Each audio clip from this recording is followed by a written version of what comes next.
Proud ng fashion icon and actress sa si Heart Evangelista sa kanyang bagong fast food chain endorsement. Ang tanong tuloy ng ilang netizen, siya na nga ba ang bagong love ng McDonald's at hindi na si Vice Ganda? Nagbabalik si Hannah T.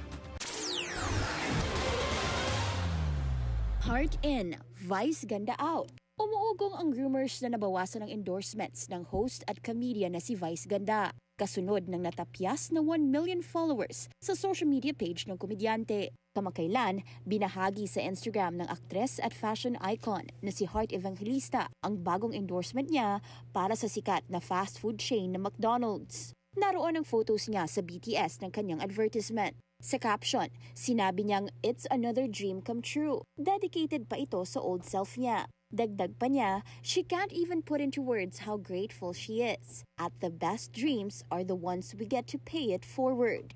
Kaya naman, tanong ng netizens, out na ba si Vice Ganda sa McDo endorsement? Nag-ugat umano ito sa controversial na biro ni Vice sa kanyang recent concert.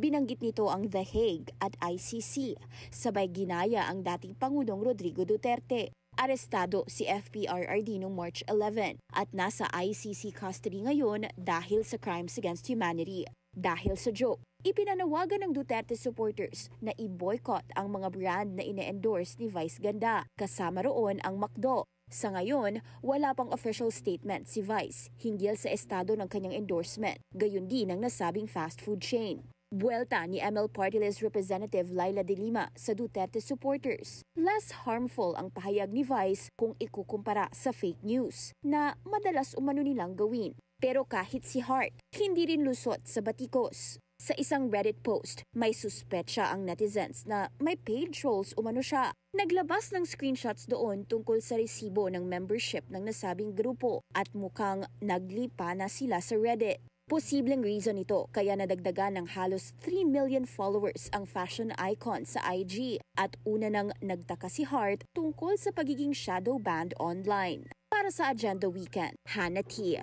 Bilyonaryo News Channel.